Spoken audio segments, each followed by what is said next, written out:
My name's Peter Kerr. I'm an OKR coach, founder of my own company again. And typically I deal with quite a lot of blue chip clients, also scale-ups, primarily working in the C-suite, in the boardroom, really lighting the fire of OKRs in that environment.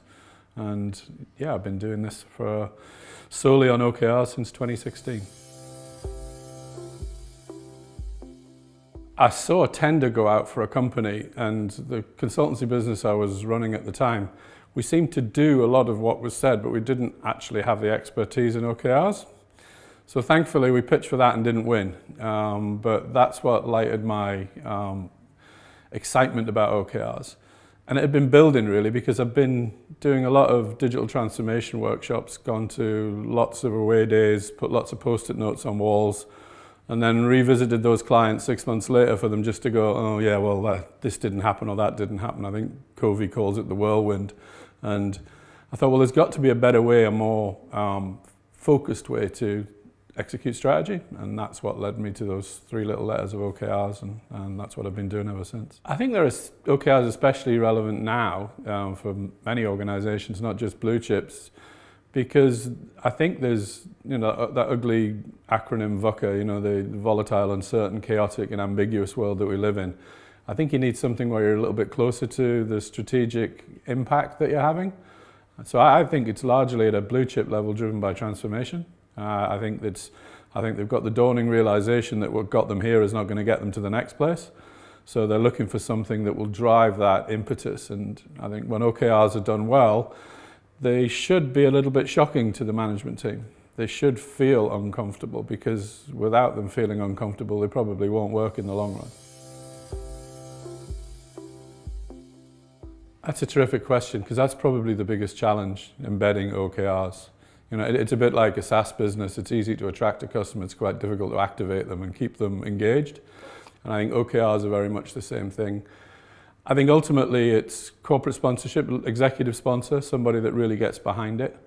I think also positioning OKRs right from the get-go, understanding that you're going to need a good communication strategy internally where you can answer some of the questions, because there are always cynics and naysayers in an organization. You have drains and radiators in any organization. So that's why I always tend to try and start them small and get them to exercise the muscle a little bit around the OKRs. And once they get that confidence, then the scaling starts to happen, and then it becomes habit.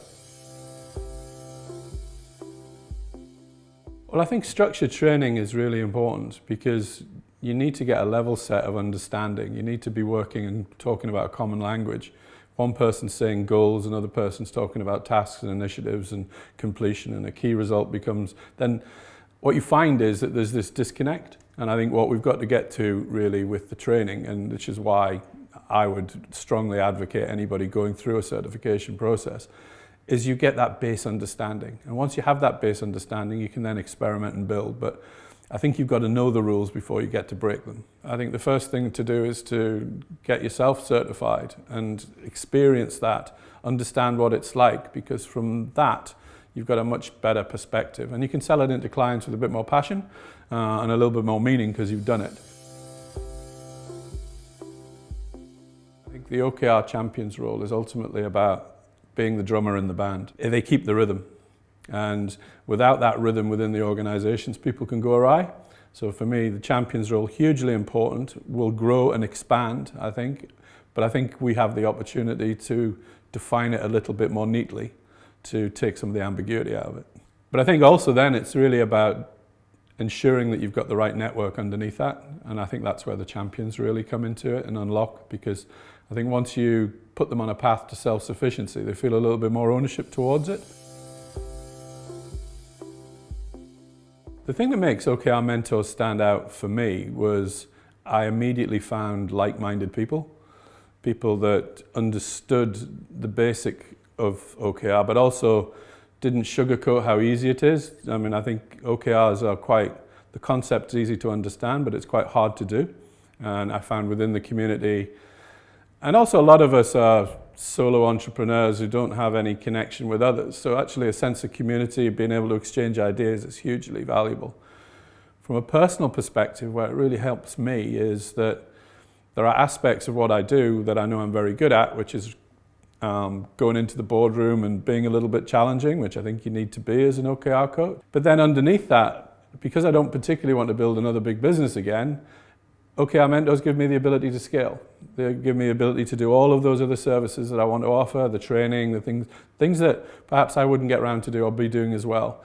And I've also got like-minded people in the network that I can call upon and work with should I need to. So to me, it was such a simple, easy fit. Once I'd talked to you guys, I knew that we were going to have a good relationship together. The vital thing that this community has is that it's evolving. It's changing all the time. People are adding new things to it. The content's changing.